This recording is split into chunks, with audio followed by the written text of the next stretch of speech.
অন্যদিকে ভারী বৃষ্টিতে ভারতের বেশ কয়েকটি রাজ্যে বন্যা পরিস্থিতির অবনতি হয়েছে। উত্তরপ্রদেশে ২৪ ঘন্টায় অন্তত ৫৪, আসামে ৮৪, হিমাচলে ২২ ও সিকিমে একজন সহ মোট ১৬১ জনের মৃত্যু হয়েছে।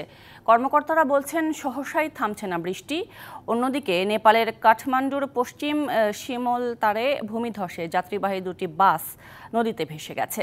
নিখোঁজ অন্তত ৬২ জন যাত্রী।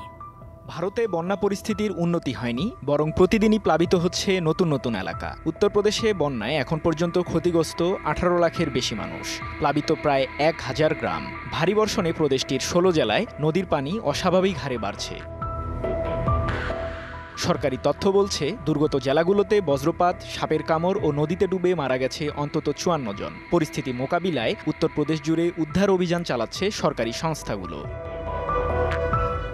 উত্তরপ্রদেশের মতো আসামেও বন্যা পরিস্থিতির উন্নতি হয়নি। এরই মধ্যে বন্যায় ৮৪ জনের মৃত্যুর পাশাপাশি ক্ষতিগ্রস্ত অন্তত ১৪ লাখ। চরম ভোগান্তি দেখা দিয়েছে ভারতের হিমাচল প্রদেশেও। গেল ২ সপ্তাহে তীব্র বৃষ্টিতে রাজ্যটিতে ২২ জন প্রাণ হারিয়েছে।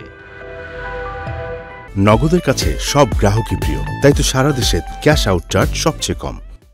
বৃষ্টি আর ভূমিধসে বিপর্যস্ত সিকিমের উত্তরাঞ্চল। ভূমিধসে রাজ্যটির উত্তর পূর্বের সাথে সারা দেশের যোগাযোগ বিচ্ছিন্ন।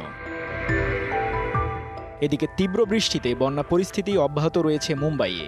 আবহাওয়া অধিদপ্তর বলছে, আগামী শনিবার পর্যন্ত হতে পারে বৃষ্টিপাত। নতুন করে জলাবদ্ধতার সৃষ্টি হয়েছে নিচু জায়গাগুলোতে। এতে শহরের গুরুত্বপূর্ণ সড়কগুলোতে তীব্র যানজট দেখা দেয়, যদিও স্বাভাবিক রয়েছে ট্রেন চলাচল। অন্যদিকে নেপালের রাজধানী কাঠমান্ডু থেকে প্রায় ১২০ কিলোমিটার পশ্চিমে সীমালতারের কাছে নারায়ণঘাট মুগলিংয়ে ভারী বৃষ্টিতে মহাসড়ক ধসে ত্রিশূল নদীতে পড়ে যায় দুটি বাস। গণমাধ্যমের খবর বলছে, বাস দুটিতে অন্তত ৬৫ জন আরোহী ছিল। সৃজন মাহমুদ, ডিবিসি নিউজ ডেস্ক।